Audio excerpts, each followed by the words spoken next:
Good to see you, Andrew. Yeah, good to see you, Cliff. We are having our quarterly forum about the economy. So I think there's a lot of things going on in the economy.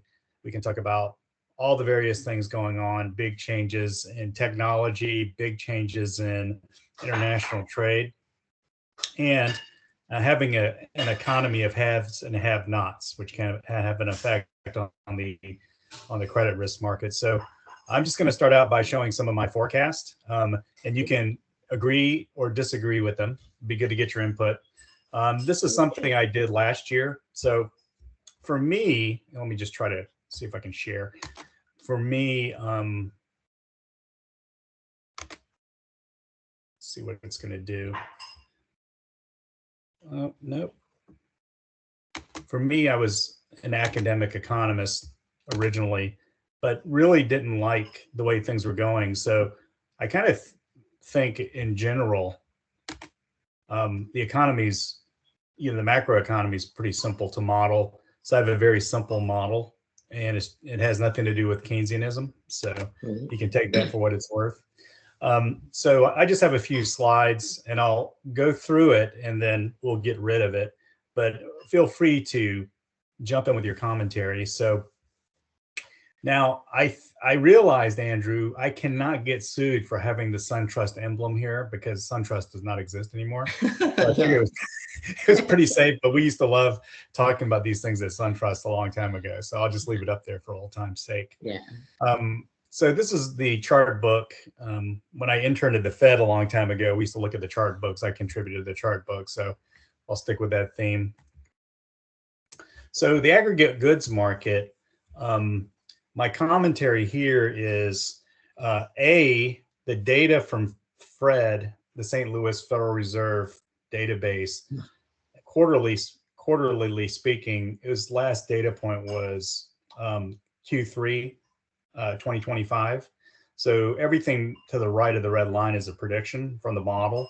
And this is what the model is saying.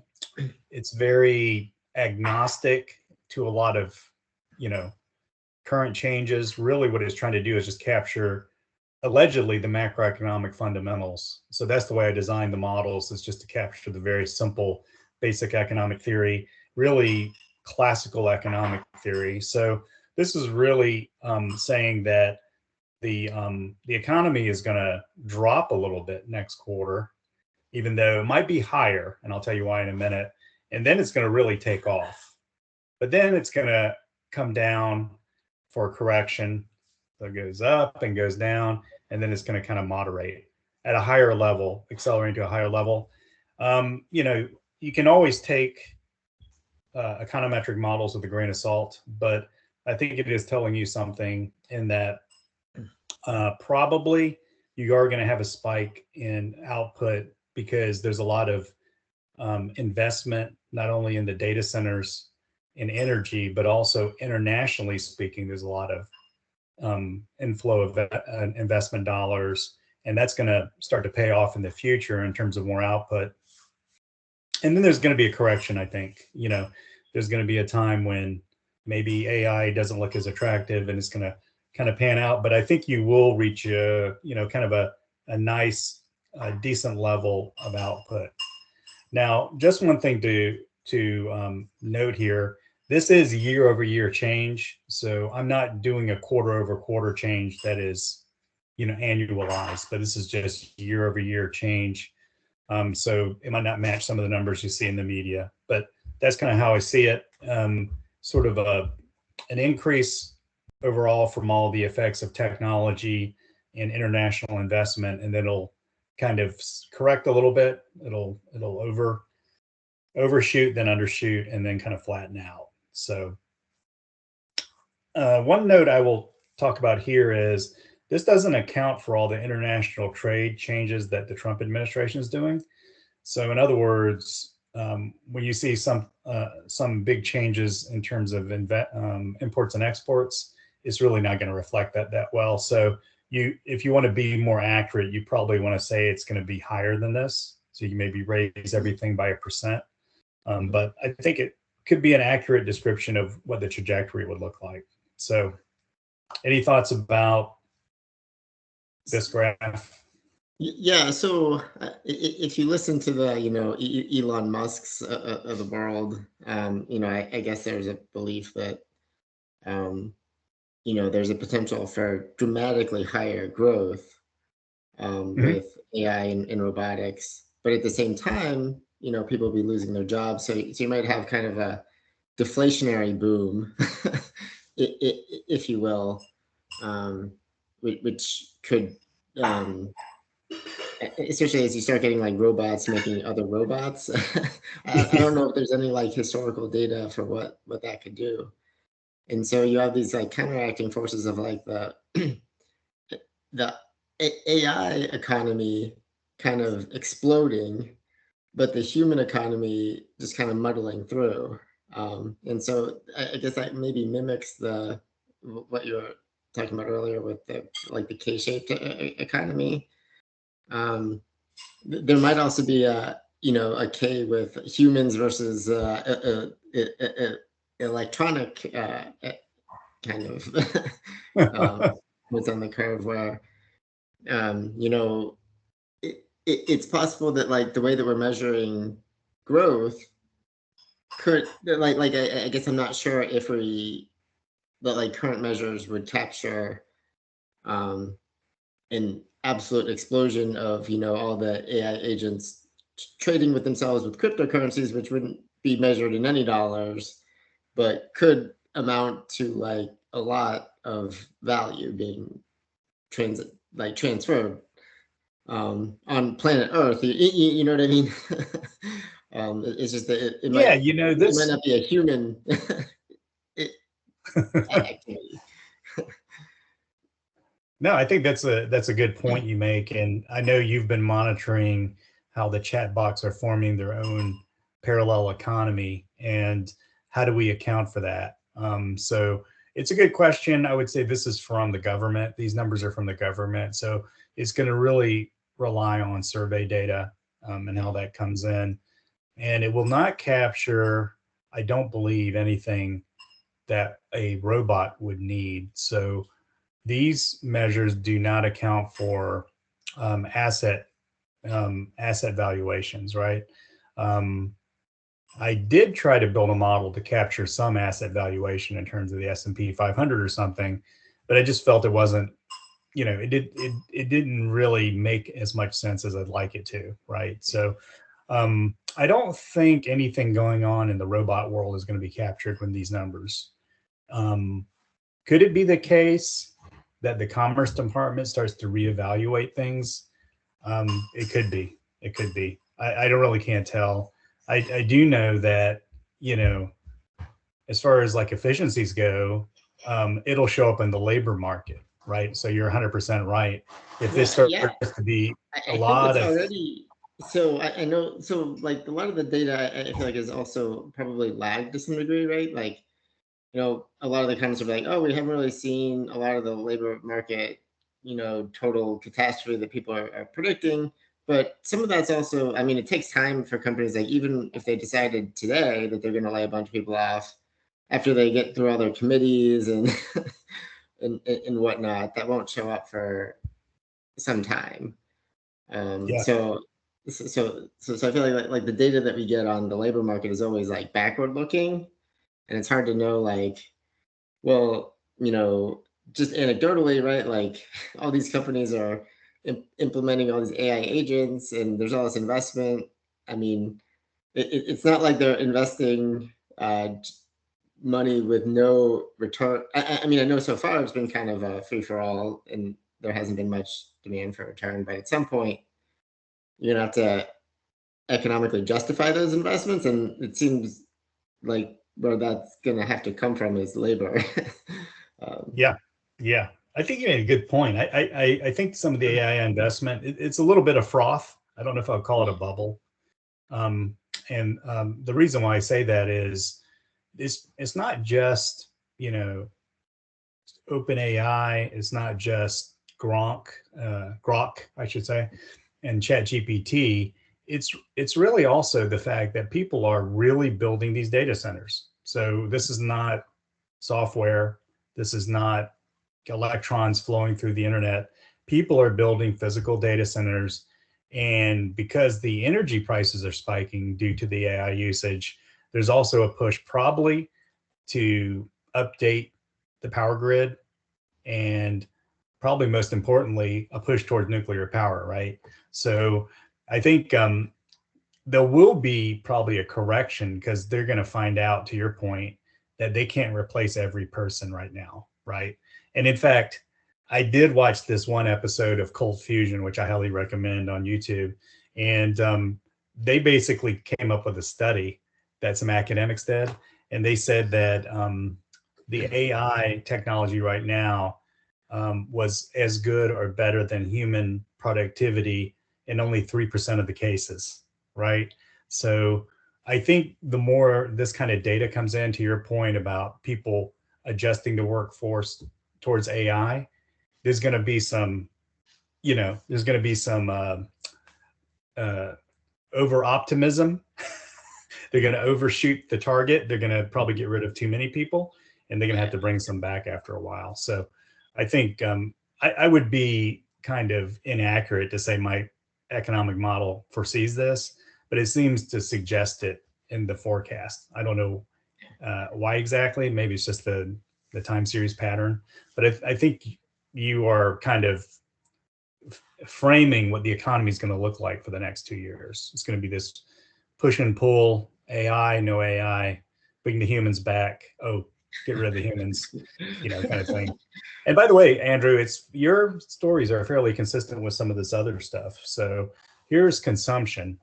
Oh, wow. And I try to put the label up here where I got it from the Fred, just in case some people haven't figured out what I'm working with. So basically, the historical data shows a down drift in consumption anyway, in terms of growth. And the economic model kind of sees it bottoming out sometime close to the end of 2026 and then rising, right? So I think this reflects your comment about how people are going to, maybe the GDP number looks pretty good, but then as far as consumption goes, it's not growing as fast as it used to. Notice this is not negative. This is still positive growth, but it's lower. And then it seems like by the end of the year, you'll see kind of a turnaround. And I think part of that's going to be all the investments that'll be flowing in, not only to AI, but also internationally, because Trump has created a lot of tariffs people talk a lot about. What people don't talk about are agreements for companies to pledge investing inside the United States, right? So that's going to pay off with more jobs. And I think that was the goal of that particular piece of his policy. So I think you're spot on as far as like consumption goes. And then capital formation is kind of an odd thing. This is how dramatic it's been over the last, 3 or 4 observation points. That is a zero. And it's actually gone negative, right? So when Trump got into office, you saw this huge spike. And then now you see the last data point being in the negative range. So you see over optimism, a correction. But I think what we're predicting here at the Secret Squirrel Society, Policy Institute here, we're looking at a spike and then another correction. So you see something very dramatic happening, but then the longer term, second half of 2026, you're kind of looking at a more consistent story of a more steady investment. And this could just reflect also the ups and downs of people trying to capital budget for a lot of these changes, really just historical infrastructure changes to the economy. I don't know how comfortable I am with this. And by the way, I just want to let people know this data series doesn't get updated very often. So sometimes I use a proxy for it, right? So there's some of these data points are proxies for it, but these are actually forecast. So I think some of this reflects the up and down cyclical nature of investment, and also the fact that they're realizing, just trying to figure out how much power is needed, how much data is needed. And like to your point, is AI going to be as big as they say, or is it going to replace as many people as they figure it out? Yeah, I also wonder if part of the capital formation thing, or like the story could be Right. So we've seen like a lot of the SaaS stocks, like the software stocks, kind of get crushed, but kind of the materials companies go up. I wonder if there's some element is people kind of reallocating from intangibles to more like physical infrastructure, which could be a kind of counterintuitive impact of AI, such that like people reallocate their investments just to more things that you can actually see, because that like if you have intellectual property, well, a robot it can just think up something even better tomorrow. So that kind of goes away. Whereas like if you build a solar farm or something, it like has some usefulness tomorrow, even if but like it just might be perceived as being more durable. So there could be some interesting counterintuitive Well, I don't aspects know how it there. is. I don't know how it's in your workplace, but they're actually asking us to come up with uses for AI. So I think, companies do want to use it for some job descriptions. It really can do a better job. There's a pitfall that it could actually on surface do a better job, but there's a lot of flaws in it, right? So I think they're trying to work out the Well, issues. But I think to your point, like you talk about materials, I think they really are building an infrastructure in terms of not only AI but robots, right? yeah. So to facilitate, let's call it a robot economy, you right now you don't even have the data structure to support an AI energy. You don't have an energy grid that can support AI right now. China does, but the United States does not. So you really have to think, how are you going to move forward with AI and robots if you don't have the energy and data to support it? So I think to your point, that's kind of the outflow, right? So we were in this upward swing with the tech companies for probably 5 years, and it's kind of reaching this culmination where people do have AI access right now. You remember before that it was big data, before that it was internet. So you see this increasing steps towards a futuristic economy. But I think what they're hitting now is, if AI is a success, and I would call it semi-successful, you do have to say, oh, we're going to have to we require three times more power, and we require three times more data. And how does that happen? So I think you're onto something there. That's probably Well, yeah. So I guess that's why Elon wants to go to space, right? Because the solar panels are just much more efficient if they're in space, because you don't have the atmosphere. They're on all the time, and you don't have to worry about heat. So you could also have a weird situation where there's a lot of capital formation, but it's up in the air. uh, That would so be interesting. That would so be that's another interesting. thing. Like who? So like for government kind of statistics, if Elon's out there building, $1 trillion a year or something outrageous of solar panels on the moon or something, where does that show up on on our capital formation?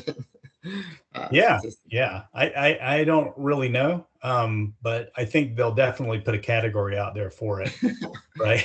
Because that's definitely the future. And this is a side note because I'm a science fiction, science type person. That if they really start to build an infrastructure in space, I think they're going to have to implement the space elevator. Have you ever heard the space elevator idea? No, is it just a big elevator up to space, or? Yeah, that's exactly what it is. So it can actually get into orbit.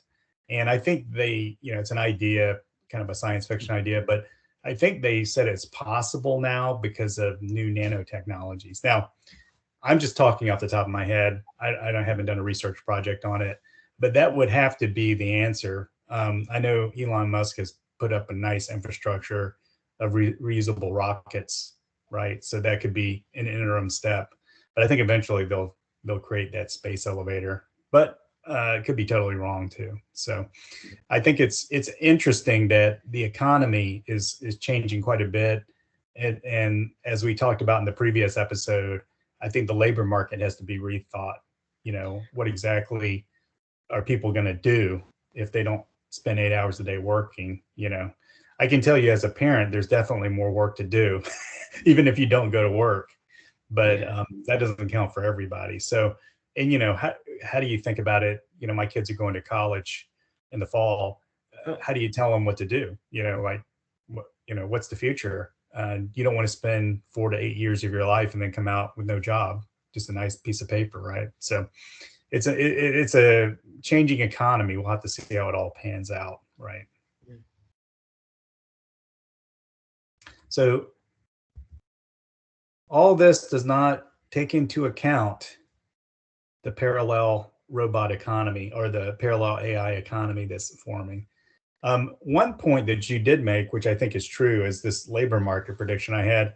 When I first ran this model, let's call it probably the first time I ran it was for second quarter of 2025.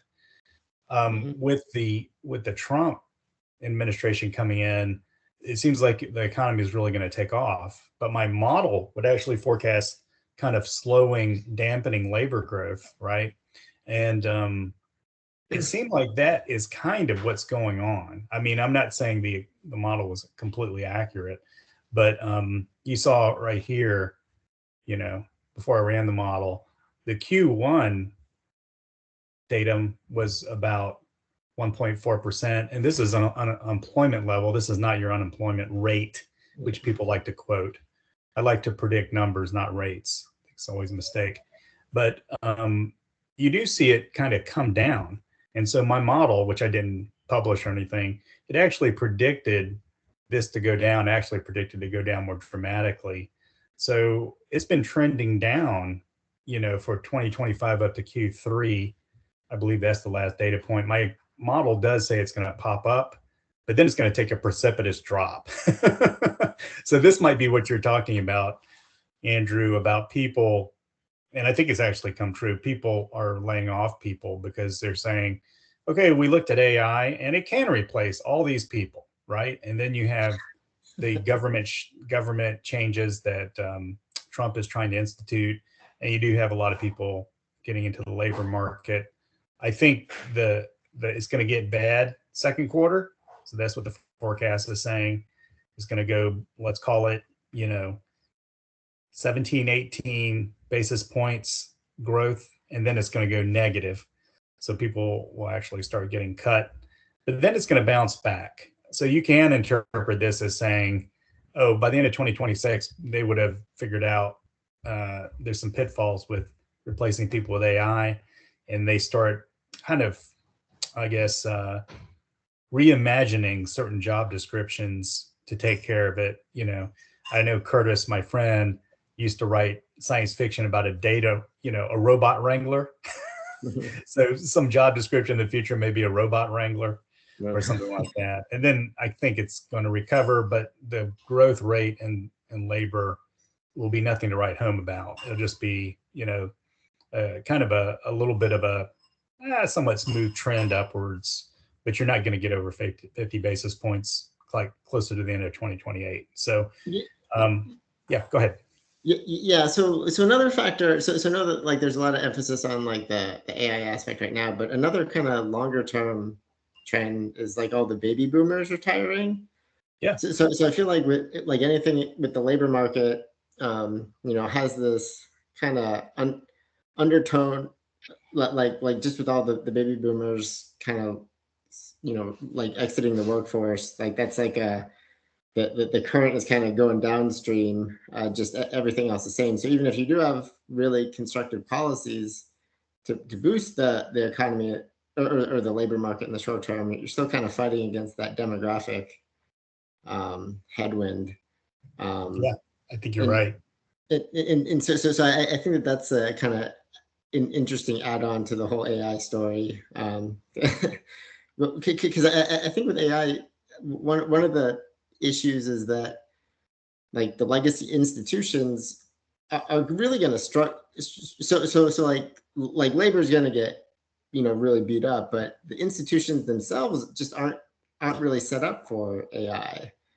So to your point about they're probably going to like at first get all giddy about oh, if we just lay off half our workforce we can get a bigger bonus at the end of the year, but then they realize that their institution wasn't set up for this world, then they're in a bind, and they might have to, either hire them back up or get, just totally overtaken by a new AI native startup, which is like, a college kid in his dorm room or something, with a bunch of AI agents. So I do think it's an interesting dilemma where you could actually see a lot of volatility in the labor market, just because it isn't just that like the workers are going to get really destroyed. It's that a lot of these legacy institutions where, I know like banks in general, right? I mean, they're still on like systems from pre-internet era. So like being like they're never going to get AI optimized. Yeah, exactly. I think you hit So upon something pretty big, Andrew. So, we talk about sort of a conventional macro idea, right? So people are entrepreneurs. They are the ones that, buy or borrow the capital, borrow for the capital. They organize people into a firm and they hire labor to help produce goods, and then they take those goods to the goods market and sell them, right? So there's a couple of things going on. You hit upon the first one, which obviously is AI is going to take some jobs, and it's going to change basically what we call in economics the production function. It's going to change how it's formed, but that's okay, because you hit upon something quite big that nobody talks about, which is if you're a younger person that is going into the market, and then you have an opportunity to start your own business, then you might just do that. yeah. They're already commercials saying, hey, you're a small business, I've got the software for you. This will do all your HR, this will do all your taxes, this will do all your books. And then you have, like, if you're in the creative arts, you basically, I was telling my niece this, who was on the last podcast, you can distribute your own films. You can put a script into AI, it will create a movie of very high quality if you want to, right? And so you're going to see a lot of people, I think, won't show up here. It'll look bad, like right now we have 163 million people in the labor market, and they're going to work every day, or they're behind a computer every day. That number may drop, and yet consumption may still be okay, because people are YouTubers, or people are starting their own business. There's small business formation there, right? And it won't be the small business formation that was recently, which is the gig economy. So I think you're onto something. I think the bad side of AI is you lose your job. The good side of AI is you can be your own boss. Well, yeah. So I think it kind of like flips the script. Like right now, people are like, I think it's just like a perception thing. Like people right now are like, oh no, I'm going to lose my job. But like if AI is successful and whatnot, well, it's because you basically can promote yourself to your own CEO, overseeing all these robot workers, right? So it's kind of like how you frame it, right? Like, are you losing your job, or are you becoming a CEO? Right? I mean, Yeah. like it Yeah, just you can depends market on, it. You market it. Yeah. on how you frame it. But I know that, like, the from a economy wide standpoint, getting those perceptions to change could cause a lot of friction. Well, I think, sooner or later, well, I'll just put it this way. I'm an old guy. I think there's a lot of younger people, like within let's call it 3 to 5 years, will start to realize this. So let's say you're coming out of high school. High schools are highly technical now. You're going to get a lot of exposure to just operating in a technology environment, right? It's going to occur to a lot of people, especially when colleges are so tough to get into, to say, hey, I can start out making a good living just doing my own thing, right? Yeah. And it's kind of going backwards, because my grandparents, they were immigrants, and they tried to have small businesses like mom and pop stores, they wanted their children to go to college because it was safe, right? Yeah. Now the college jobs, the big institutional jobs, aren't safe, but then it's a lot easier for you to do your own business, right? Yeah. Even from the comfort of your own home. Like people are buying and selling on Amazon or eBay, they can make a living, right? So yeah, it's going to be interesting to see how technology flips everything on its head. The media's already been flipped on its head to some extent, you know, going from, you know, news media to movies to TV to music to gaming. It's all been going to be upended, right? And then also just being a small business person is going to be upended because there's just not a lot of overhead you have to carry. The Yeah. better AI gets, right? Well, I mean, you could also foresee like a situation where like kids coming out of high school or college or whatever, it isn't even that they want a job, right? Like for example, like who would want to like be forced to like schlep into an office and do what somebody else tells you to do when you have the opportunity to like start up your own bit, like all these worries today about oh no, you're not going to have a job. Well, you know, 10 years from now, kids coming out of college might be like, why would anybody ever want a job? You know what I mean? Oh yeah. Yeah. And you know, I don't know if you're aware of this, you probably are, but there are some, and I tell this to my children all the time, is just an example of being entrepreneurial and taking advantage of opportunities. There's some people on YouTube, they're below 25, but they have a thriving business. And some of these guys are even teenagers. They just started their own channel, it caught on, and they're able, I mean, why would you say, to your point, why would you spend a lot of money and time getting a formal education? Also, because you can get that education for free on YouTube if you really want an education. Well, yeah, I guess that brings up a whole nother thing of like the college institutions themselves.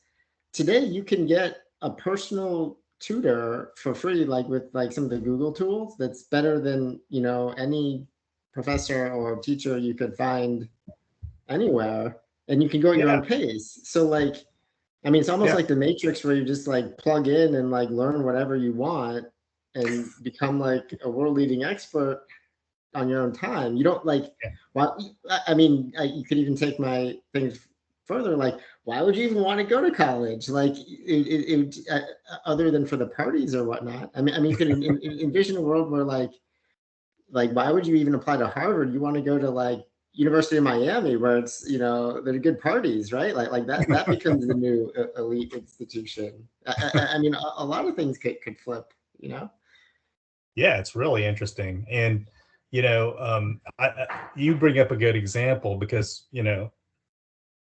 I was trying to help my son with statistics, and I said, hey, I used to teach this type of stuff in college. No big deal, I can help you. I was writing something down on a pencil and paper. I was trying to explain it to him. He goes, no, I already looked on Chat GPT, I get it. So that will be the future. That will be the future. So I think these labor numbers, I mean, and people, this could be a philosophical debate about whether these aggregates that the government puts out are really accurate in determining how good people's lives are, right? Well, we could have a whole talk on the accuracy of government statistics, but oh yeah, I wasn't even going to go there, but I'm just saying, even if you say the GDP is high and the employment is high, everybody might have a lot of stuff and they're miserable because they have to spend all their time working, So but I think these are really good points to watch, and I like your take, which is they're telling the bad side of AI, which is going to lose your job. The good side is you could go from being a schlub to being a CEO, right? So you never know. Yeah, well, yeah. So I just think it's one of those things where like there's first order effects, but then there's also like second and third order effects. And in economics, it's a lot of times really easy to identify the first order, which in this, like with AI, like it's pretty clear that like a lot of people are going to lose their job. Like, I mean, they're probably going to try to sugarcoat it, but like at the end of the day, that's going to happen. But there could be second and third order effects that actually make that so it's not as nearly as big of a deal as you might think. But yeah, it's scary because you don't know what those might be. Yeah. I can't tell. And your daughter's much younger, not to worry about it anytime soon. But it's kind of an immediate concern. I think my children are choosing pretty wisely in terms of Yeah. careers that wouldn't immediately be taken by AI. Have they But chosen you don't know majors what's going yet? to happen in a couple years. What's that? Have they chosen majors yet or anything? Or No, they've been accepted in the schools they want. Well, my oh, son is definitely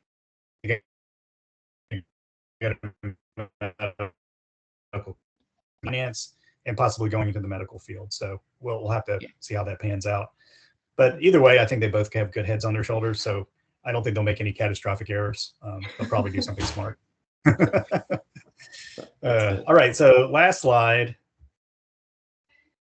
And this is kind of our neck of the woods, which is banking. So anybody that's taken economics knows about the quantity theory of money. So I kind of estimated an equation to reflect the quantity theory of money. And this is what it told me. I don't know how it's going to be, but it's basically saying you're going to see a trend up of inflation. Now, this is the GDP implicit price deflator. So it's different than CPI, which you hear in the news all the time. It's trailing about 2.5 to 2.75 now.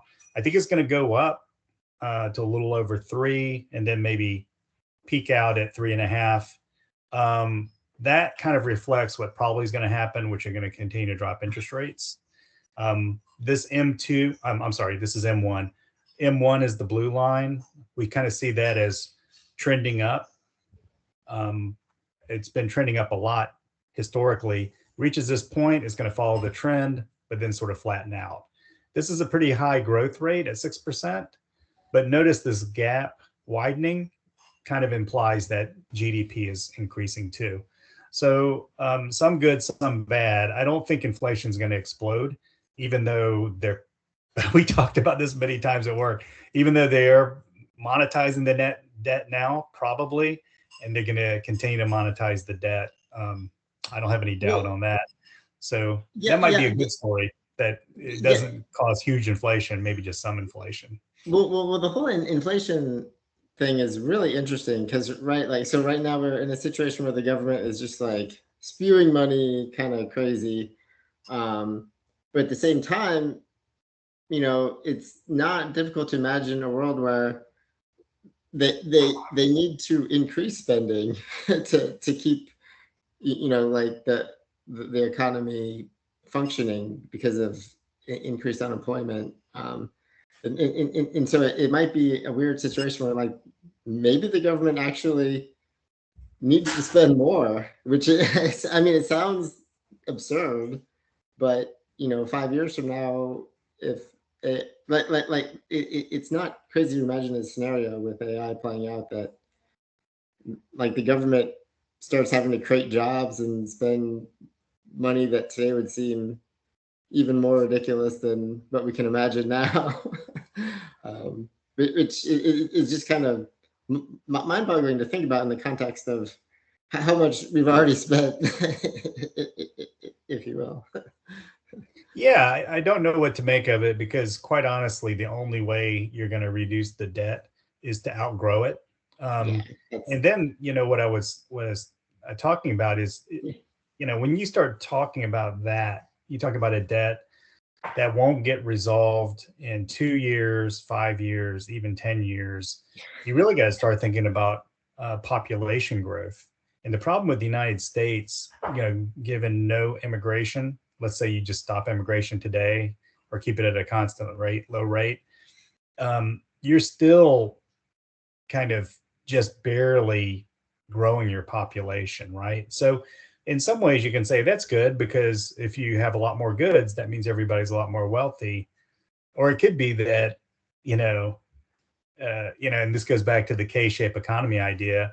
The bulk of the people that buy goods are actually low income people. The highest income people, they're not buying a lot of goods, right? They're buying probably expensive goods, but they're not buying large quantity. So you have this situation where if you think about the debt and deficit and how that's all going to play out, if they do inflate it away, I don't know if you can grow the economy to the point where you're kind of minimizing inflation. So it is questionable. Well, How are you so, going to get out of this mess?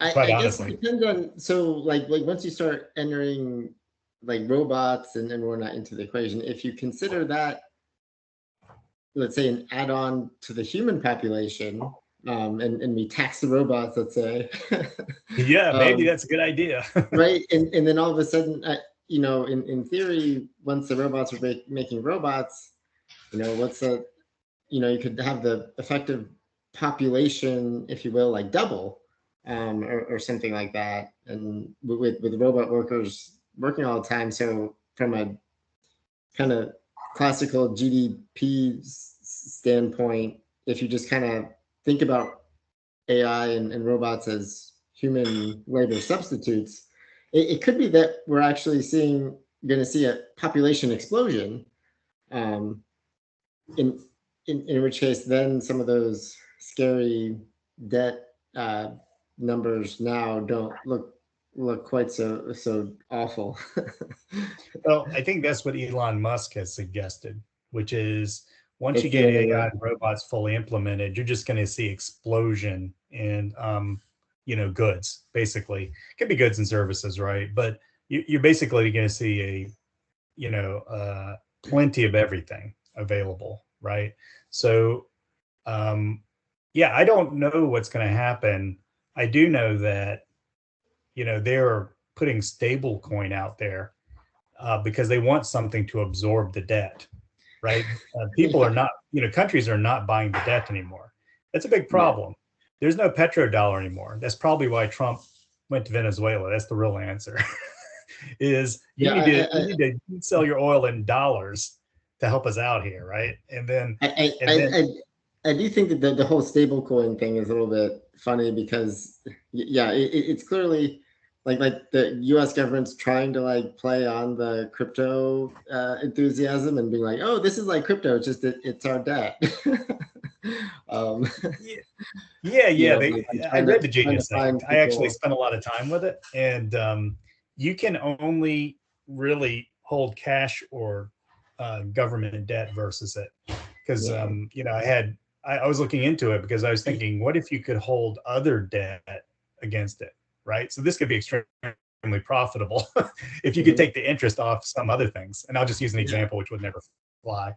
But if you just backed it with stocks or something, right? Then you could just say, oh, you know, I can carry this stuff and make 15% on it, right? But it really says only government debt, right? So that's the only thing it'll really take. So yeah, it's very obvious to me that no petrodollar. They're moving away from the dollar as reserve currency. Nobody wants to buy the debt. Foreign countries are dumping it, right? So they have to have something to fill the gap. So they're like, Genius Act. They passed that thing really fast, right? Genius Act. Yeah. Let's absorb all the government debt that way, right? So Yeah, I was kind of shocked at how quickly it went through. Then I was like, oh, there's got to be a catch. And I was like, oh, this is really just yeah, it's really just like a debt scheme for the government. When you look at it, right, you're like, oh, I know what's going on here. it's hilarious. Yeah, and so I think if I think about what the greatest risks to the economy are, that's got to be up there. I think, like you said, the AI situation, that's actually good and bad. That could really lead to some good outcomes. And the tariff stuff, it changes the landscape, but it's the investment inside the United States which is going to help the labor market, right? So there's some goods and bads, but the debt issue situation, I think, is only surmountable if you can really grow the economy at like a 3 to 5% clip for like 4 years, Yeah, right? No well, yeah, I breaks. think you need a. Well, I think that like Elon's whole theory is kind of right, where it's like you kind of have. There's no alternative. Like you either have to go and have this moonshot growth boom, or the debt situation just implodes on itself. And to your point about like the whole currency thing, and we're already seeing like the price of gold is just crazy in terms of dollars, and it definitely seems that the world is starting to not think about the dollar as kind of a store of value, and It's kind of trouble. moving It's trouble. away. That seems to be a pretty big. Well, let me ask you this, your opinion on this, because we've talked about this many times. So there's been many people debating the value of Bitcoin, right? So I think I somewhat lost my faith in Bitcoin to a certain extent. And I wish Dan was on here because we definitely have a good debate. But I think Bitcoin to me ended up being digital gold, right? So that's the biggest use of it for me. But then you got in a situation lately where gold went this way, Bitcoin went this way, right? So I'm not sure, what the value of Bitcoin is at this point. Well, I think I might drop my holdings of Bitcoin because I'm starting to doubt whether it can really be a credible, asset, right? So, well, that might be what are your something thoughts where on that? Because I know you get a lot. So, yeah, if you could kind of start to monitor the AI economy, I would imagine at some point all the AI agents are going to transact in something, um, and it would be really interesting to figure out like what they're transacting in, and kind of, but like could be that evolves into a new form of currency. I don't know what that would be. I don't know if it's it could be Bitcoin, maybe it's Ethereum, maybe it's some new cryptocurrency that they developed in their own language that we can't even decrypt. I don't know, but presumably, with AI, you could see kind of the next evolution of Bitcoin. Like to your point that you maybe got a good point. we're Yeah. seeing a little bit of uncertainty as to whether it is the next kind of digital gold, or if the AIs are like, well, you guys were really close with this Bitcoin idea, but here's something better. um, and so yeah, I think that's really an interesting area to it, like watching how the AI agents transact with one another, because you could get the a legit kind of digital gold kind of forming. Um, this is purely hypothetical speculation or whatever. I don't even know what it would be, but I do think that that's an interesting area, for kind of further research. Well, I think you're onto something because, okay, so for humans, right now we kind of know that it's not widely accepted as a medium of exchange, except for maybe in the black markets, right? Yeah. But I thought it could be digital gold. If it's not digital gold, and I'll give it a mulligan right now. I'll give Bitcoin a mulligan because of that article I sent you, what Ray Dalio was saying, which is people are starting to work towards gold as a reserve currency or as a peg for reserve currency, right? So let's just say that this bump in gold, it could be not a temporary bump, but a permanent bump, is because it's got a new usage, which is an old usage, right? So let's just give it a mulligan, and Bitcoin will recover. I still kind of doubt whether Bitcoin is going to be a big player as far as like a digital asset, right? But I think you make a very good point. We could go back to the bots and say that might be their medium of exchange. Did you ever read much of that Mott book you sent me?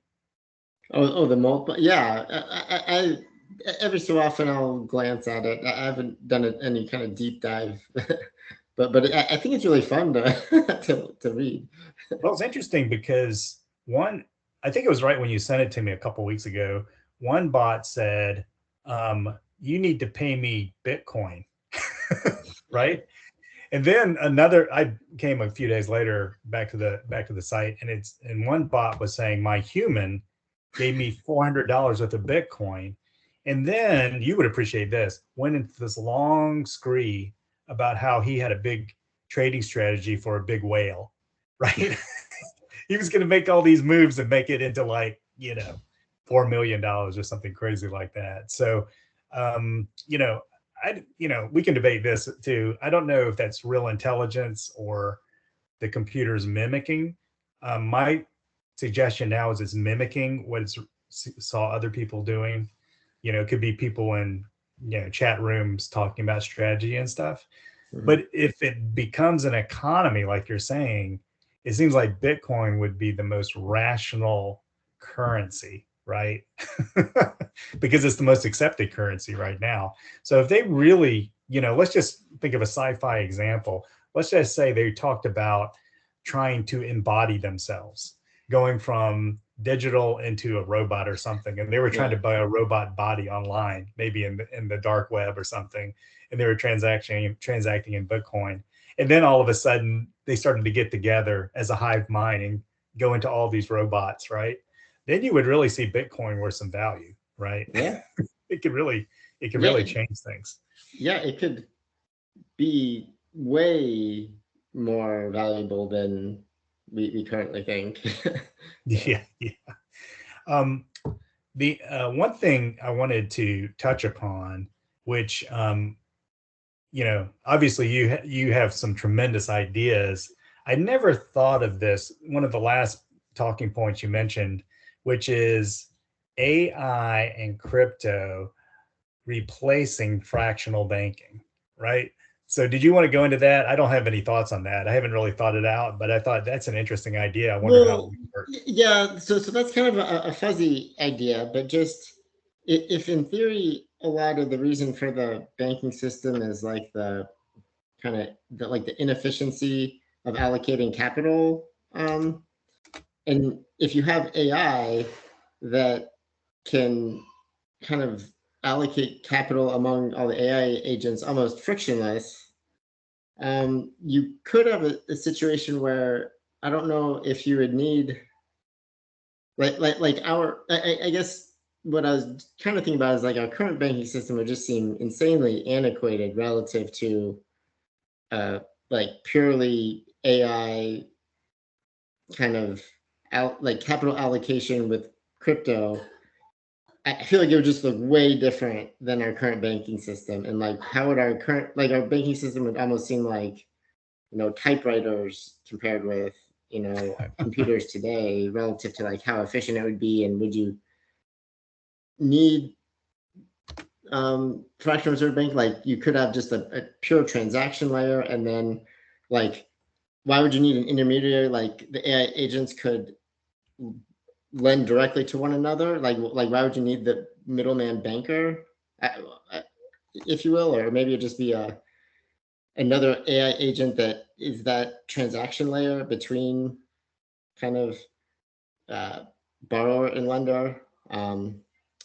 It just seems uh, kind of like there would be an opportunity for an AI to come up with a just much more frictionless system. Well, I think, one thing about the banking system, so, we've been in banking for quite a while. You start to realize there is a service with respect to just transactions and deposits, right? So that when we were in the treasury, that was kind of the other side, you know, Trennis and Linda Trixie and all them, they were kind of doing that stuff. But, what's interesting is you take a technology like blockchain, which they have not talked about very much, right? And that actually can replace your online checking account. I mean, do I misunderstand it? But isn't that kind of a total replacement for your checking account in some ways? Or is it not there anymore? So yeah. So like the transaction layer, like the checking account, I feel like could be kind of done away with. Yeah, but then that's fractional banking. Fractional banking's gone if nobody needs to use that transaction service, right? Well, yeah, yeah, yeah. I don't have the answers. Yeah, so I wonder what would happen to the credit markets. I think credit markets are kind of we were talking about this at work because basically where I'm at now is pretty much a retail shop. But when you have this K-shaped economy, right, the haves and have-nots, they're not using the credit card for vacations and the unsecured loans for vacations. They're buying groceries with it. They're like, and the buy now pay laters. They're like getting fast food delivered to their house using a credit system, right? So I wonder what would replace that if it wasn't for fractional banking, because I think definitely, crypto plus blockchain or even stable coin, if the government doesn't want to let that go, if you replace stable coin and a well accepted blockchain technology, that would just get rid of a lot of things, right? That a lot of, like you said, a lot of antiquated notions in banking, right? So, but how would you create a credit market? I mean, what would happen there? Can't be all private investors. So I guess that would be my point, is that like you wouldn't need this like inner kind of amorphous intermediary. You would have like one AI agent has calculated his expected return on his use of crypto, and one AI agent has excess crypto, and they could just find each other kind of seamlessly. Wow, So you would just like awesome idea. Yeah. Right. So you'd like just get rid of the whole bank disintermediation or intermediary, and just basically one AI says, "Hey, I need money," and the other's like, "Oh, here you go," right? And it just goes there through the transaction layer. So you don't need the whole banking overhead. Yeah. Oh, I'm starting to get excited about a huge business opportunity, but I'll have to take that offline. We don't want people to steal your ideas, Andrew. Well, yeah. So to your point about the K-shaped economy, I know that there's also this like, with interest rates and like the debt problem, like at some point it becoming so untenable that you just need, in effect, some kind of debt jubilee. Right. So that would be nuts. Well, because we're getting in a situation, right? So we have trillionaire, like Elon is like almost a trillionaire, and then 90% of the population is like using their credit card to like get McDonald's. At some point, like the system, like why, but like just blow it up, at some point that starts becoming like why not just have a debt, like cancel all debt entirely, like wow. Well, Trump proposed a cap of 10% on interest rate charges. Well, and there was a huge blowback. And I thought he was just saying, "Oh, let's just do it for a year." But you and I are in banking. We know that has a humongous ramification for profitability, right? So the lobbyists aren't going to like that. But at the same time, like if you start, like if the K becomes more and more, like it's already historically bad. But if it starts to get, if this goes on for like another decade at current trends, and you start getting into a situation where it's like not, the bottom 30% is the bottom of the K. It's like 95% of the population is at the bottom of the K. Well, politically, you can have like, if there's a politician that proposed just a debt jubilee, they'd get all the votes. Yeah. So that's interesting. Yeah, never thought about that. But biblical solutions are always good, right? There could be something to that. Well, because I mean, I feel like it's a common human problem where, like, advantages compound, and so you can either, like at some point, it's like, why are we doing this? It doesn't make sense, just blow it up. Well, I mean, like that's kind of like like people worry about bankruptcy and whatnot, but it's actually a good thing to let things just collapse. Like the whole, like in the financial crisis, right? Like keeping all the banks propped up. Well, there are some downsides to that too. I mean, in that instance, the net trade-off was hugely positive, but you can envision scenarios where if it gets too extreme, you're like, just like, why is everybody miserable just so one person can, have these fake numbers in a digital account? Like, this is stupid. That's deep. I don't know. My favorite economist, I don't know if you know him, is Joseph Schumpeter. And he had an idea called creative destruction, which is exactly what you said. Just blow things up, new things come around, it'll get better, right? Yeah. So I think there's nothing wrong with those ideas. I just think, of course, politically, the way the U.S. works, kind of like politics supporting big business and big business supporting politics. It's probably not tenable, but it would be fun to put it out there with some raconteur, just to throw it out there. Yeah, I mean, like, I feel like it's also one of those things, like things that seem unthinkable today. If you just fast forward 10 years, who knows? I mean, just a while ago, we were getting like financial advice from Argentina. I mean, who would have ever imagined like the U.S. government taking? Well, that's a good idea because they went through it cyclically every 7 years for a long time. They know how to do it. Yeah. Well, Andrew, I'm going to cut it short for now.